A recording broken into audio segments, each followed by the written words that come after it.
Okay, good morning 12th class. आज अपना unit 9 है और ऑफ कोर्स 12th क्लास बोल रहा हूँ तो फिजिकल एजुकेशन 12th क्लास से है। एंड यूनिट 9 कंटिन्यू अपना। And today will take the topic जो मसल इंजरीज में strain and sprain. You can see in the books strain और इसके आगे स्प्रेन, SPRAIN स्प्रेन। सो इन पे डिस्कस करते हैं, है ना।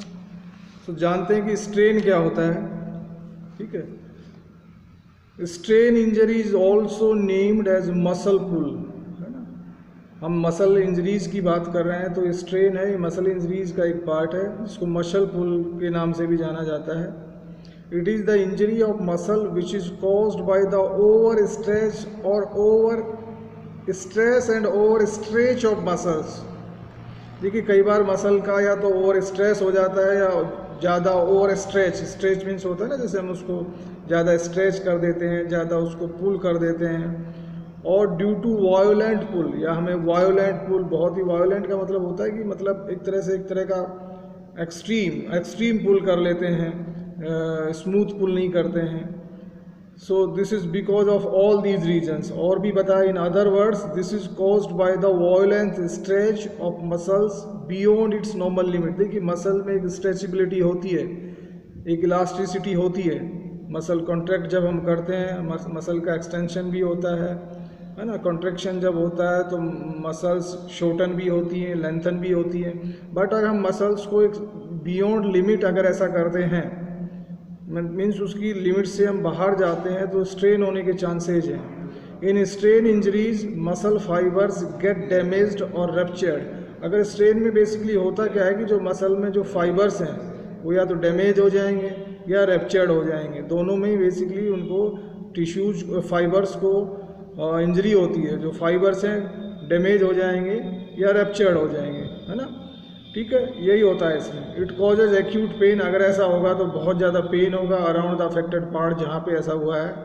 Loss of function of injured muscles, जिन मसल्स को नुकसान हुआ है, इंजरीज हुई है, जिनके फाइबर्स डैमेज हो गए हैं या रप्चर्ड हो गए हैं, वहाँ पे क्या होगा, लॉस ऑफ फंक्शन, वो पार्ट अपना काम करना बंद कर देगा। Local inflammation and swelling. देखिए इन्फ्लेमेशन एंड स्वेलिंग दोनों एक ही चीज़ है। स्वेलिंग मीन सूजन, इन्फ्लेमेशन भी वही है कि लोकल एक तरह का इन्फ्लेमेशन एंड स्वेलिंग आ जाएगा over the affected part. Mild strain, mild का मतलब होता है एक तो मतलब थोड़ा strain is also known as cramp. कई बार हम क्रैम्प भी बोलते हैं, भाई मसल में क्रैम्प आ गया, तो वो इसका माइल्ड एक तरह से स्ट्रेन है। और अगर सीवियर स्ट्रेन हो गया तो वो उसको हम क्रैम्प नहीं कहेंगे। तो क्रैम्प बेसिकली थोड़ी सी जो उसकी बिगनिंग स्टेज है, या व्हाट विल से कि जो बहुत ही माइल्ड स्टेज है। हिंदी में क्रैम्प को कह देते हैं। कई बार हम सो रहे होते हैं या कई बार हम जैसे बैठे हुए हैं तो हमें क्रैम्प आ जाता है, तो जिसको हिंदी में बोलते हैं ना बाइंटे आना। So that is the meaning of the cramp, है ना। मसल्स टाइट हो जाती है और कुछ सेकंड के लिए, कई बार समटाइम 20 to 30 सेकेंड्स या 1 मिनट हमको बहुत ही अनबियरेबल लाइक पेन होता है। That is the meaning of the cramp. So यहाँ स्ट्रेन की बात चल रही है, तो mild strain is also known as cramp. It can be prevented by performing proper warming up and avoiding jerky movements और एक्शंस। देखिए स्ट्रेन और cramp that can be avoided, prevent किया जा सकता है उनको। कैसे कि भाई जब भी हम कोई फिजिकल एक्टिविटी करें या कोई गेम खेलें, मैंने पहले भी बताया है, अब भी रिपीट कर रहा हूँ कि we have to do the proper warming up. जो जनरल वार्मिंग अप है एटलीस्ट वो करें, and better it will be much better अगर हम स्पेसिफिक वार्मिंग अप भी करते हैं तो। सो वार्मिंग अप करें। और जो जर्की मूवमेंट्स हम स्पोर्ट्स में देते हैं, please avoid that. Jerky movements जैसे बहुत ही झटके से या बहुत ही jerky movement, we all know कि जर्क क्या होता है ना। सो जो हमारे मूवमेंट है that should be smooth. Of course all the sports, all the games required movement, but avoid jerking. Like हम जंप लगा रहे हैं तो देखिए उसमें एक प्रॉपर प्रैक्टिस और टेक्निक सिखाई जाती है कि जब हम जंप लगा के नीचे फॉल हो रहे हैं ग्राउंड पे, तो we have to slightly bend our knees, है ना। ऐसा नहीं कि और legs are straight, so there we will feel the much jerk. ऐसे ही that is the why we are studying this subjects, है ना। सो ये सब सिखाया जाता है, तो we have to avoid jerky movement, ठीक है। यही था स्ट्रेन के बारे में। तो स्ट्रेन का जो बेसिकली जो हम समराइज करके देखते हैं तो ये यही है कि इसमें जो मसल में या तो ओवर स्ट्रेस हो जाएगा या ओवर स्ट्रेच हो जाएगा, मसल या वायोलेंट पुल के कारण ये जो स्थिति पैदा होती है स्ट्रेन की, और इसके लिए we can avoid very well by warming up and avoiding jerky movements के जो फर्स्ट एड एंड मैनेजमेंट है इस स्ट्रेन के केस में। फर्स्ट एड एंड मैनेजमेंट क्या है, एक वर्ड है ricer, RICER, you have to remember this word ricer. तो यहाँ राइसर में R जो है वो रेस्ट का काम करता है कि जब भी स्ट्रेन हो जाता है बेस्ट थिंग है कि पहले आप रेस्ट करें, उस एक्टिविटी को छोड़ दें and just go for the rest. Ricer का जो पहला वर्ड है R, दैट मीन्स रेस्ट। दूसरा है apply ice on the affected part, जहाँ पे ऐसा हुआ है वहाँ पे आइस अप्लाई करें। तीसरा जो राइसर का वर्ड है C, that is compression. Okay, थोड़ा कंप्रेस करें उस पार्ट को, अफेक्टेड पार्ट को थोड़ा सा कंप्रेस करें।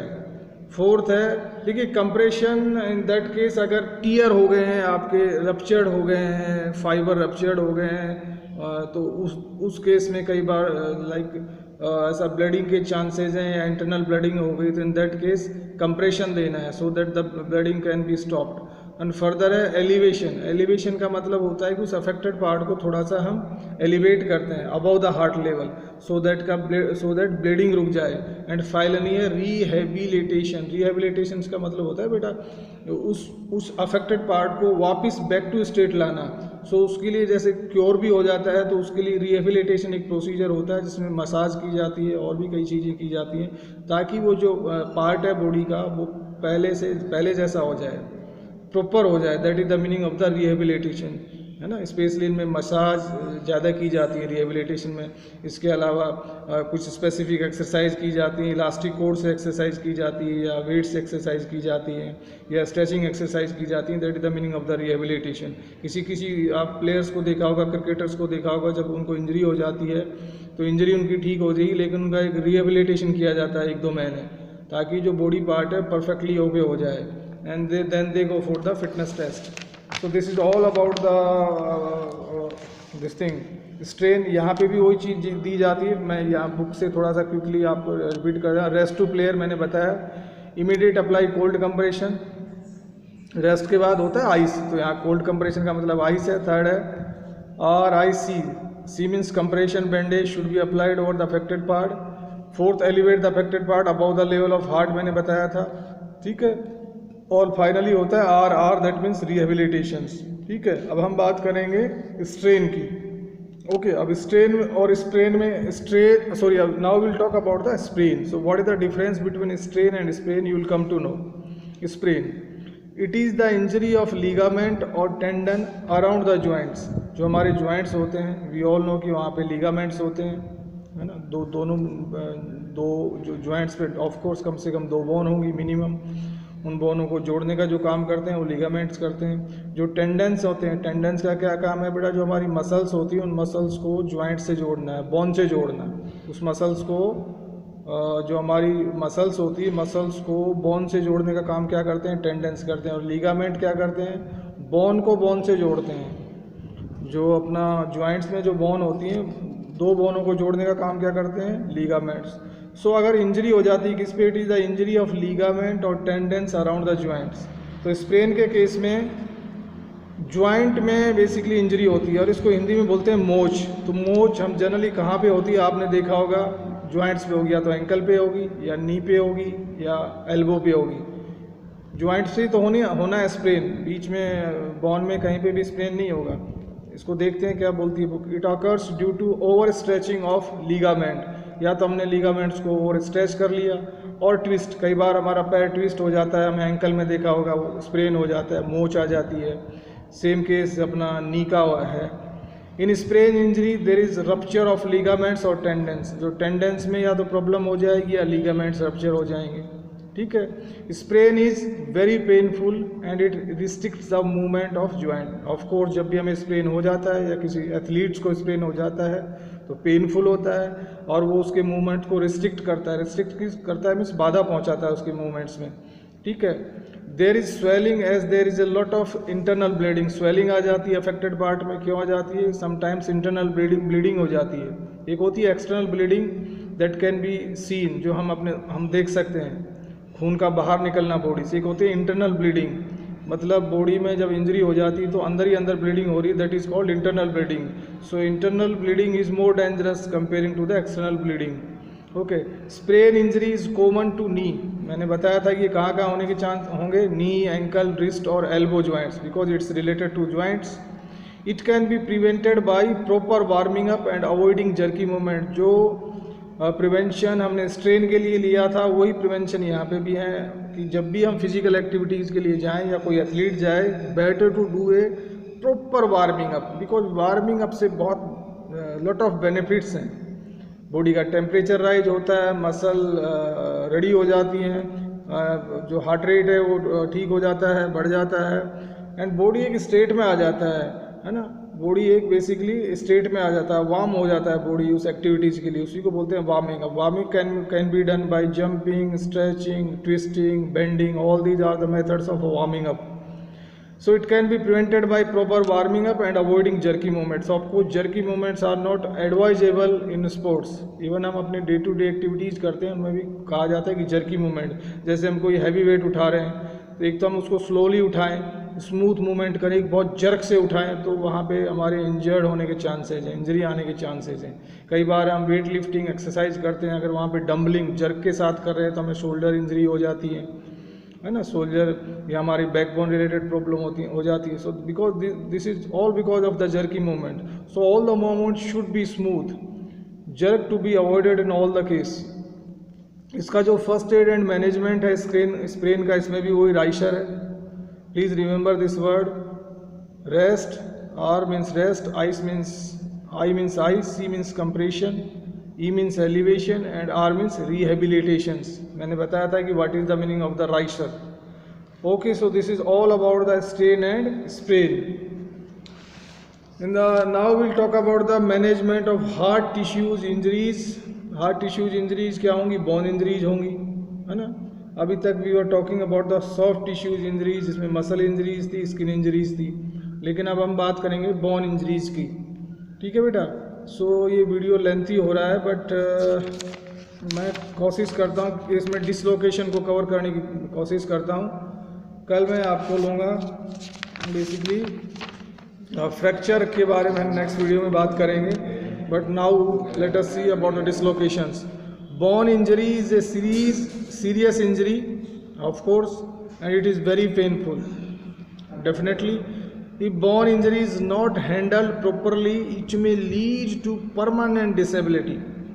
अगर bone injury को properly handle नहीं किया गया तो हमेशा के लिए disability हो जाता है। Thus, to be handled by an expert doctor. Of course, the first aid steps are to immobilize the part and to stop bleeding. देखिए, the best thing, the first thing क्या करनी है कि हमें उस पार्ट को, अफेक्टेड पार्ट को immobilise करना है, उसको बेसिकली उसका मूवमेंट होने से रोकना है एंड ब्लीडिंग को रोकना है, वेदर इट इज़ इंटरनल और external bleeding, by ice therapy. हमें बताया गया है कि ब्लीडिंग के लिए the best therapy is ice therapy. In this way further damage can be avoided, है ना। Bone injury can be classified as dislocation और फ्रैक्चर। ठीक है, it is again of various types like simple and complicated in which blood vessels or nerves are damaged. ठीक है, as per the severity of the injuries it can be divided. So बात करते हैं dislocation की। Dislocation क्या होते हैं? देखिए, इसका जैसा ये वर्ड है डिसलोकेशन मीन्स अपनी लोकेशन से हट जाना, that is known as dislocation. तो dislocation is related to the joints. हमारे जॉइंट्स क्या हो जाते हैं? डिसलोकेशन हो जाते हैं। Let's talk about this. It is an injury of joint in which the adjoining bones are displaced. जो अपना जो जॉइंट होता है उसमें जो एडजॉइनिंग बोन होती हैं वो डिस्प्लेस्ड हो जाती हैं, अपने प्लेस से दूर चली जाती हैं फ्रॉम देयर ओरिजिनल पोजीशन, ये लिखा है। It may be associated with sprain और फ्रैक्चर। ये ऐसा क्यों हो सकता है? या तो बिकॉज ऑफ द स्प्रेन हो गया, स्प्रेन इंजरी हो गई, या फ्रैक्चर हो गया। Dislocation is mainly cause due to direct और indirect impact over the joint, है ना। ये इसका जो बेसिक कॉज है, मेन कॉज है कि जो जॉइंट पे उस पर या तो कोई डायरेक्ट इम्पैक्ट हो गया या इनडायरेक्ट इम्पैक्ट हो गया, कि भाई डायरेक्ट फोर्स अप्लाइड कर दिया वट एवर द वेज, है ना, किसी इम्पैक्ट से या किसी भी ऐसे बेसिकली कोई भी चीज़ से या इनडायरेक्ट इम्पैक्ट हो गया। It may be simple dislocation, fracture dislocation और कॉम्प्लिकेटेड डिसलोकेशन। बेसिकली इसको 3 कैटेगरीज में डिवाइड किया गया। या तो सिंपल डिसलोकेशन हो गया होगा। सिंपल डिसलोकेशन में बेसिकली खाली डिसलोकेट हुई, बोन एक अपने प्लेस से दूर हटी। फ्रैक्चर डिसलोकेशन मीन्स बोन दूर भी चली गई, मोर ओवर फ्रैक्चर भी हो गया। This is called fracture dislocation, ये ज़्यादा सीवियर हो गया। और कॉम्प्लिकेटेड डिसलोकेशन, कॉम्प्लिकेटेड डिसलोकेशन में क्या है कि भाई फ्रैक्चर भी हो गया, बोन अपने प्लेस से भी होगी और ब्लड वेसल्स और अपनी लीगामेंट्स, टेंडेंस ये सब रप्चर्ड हो गए, डैमेज हो गए। This is called the basically complicated dislocations. Deformity may arise if treatment is not given properly. We all know dislocation is common in throwing and jumping events. जो भी jumping events हैं या throwing events हैं उनमें इनके ज़्यादा chances हैं। It can be prevented by strengthening muscles. अगर हम अपने मसल्स को स्ट्रेंथन करके रखते हैं, एक्सरसाइज करते हैं, उनको मजबूत रखते हैं तो can be avoided somehow. Performing proper warming up of course, controlling the excessive range of movement of joint. ये अपने ज्वाइंट्स का जो मैक्सिमम रेंज है वहीं तक हम उनको स्ट्रेच करें, उससे ज़्यादा ओपन नहीं करें beyond their capacity. If will go for beyond their capacity definite the chances are there. And avoiding jerky movements, of course this is everywhere कि we should avoid the jerky movements. So this is all about the dislocation. I hope it is clear to you.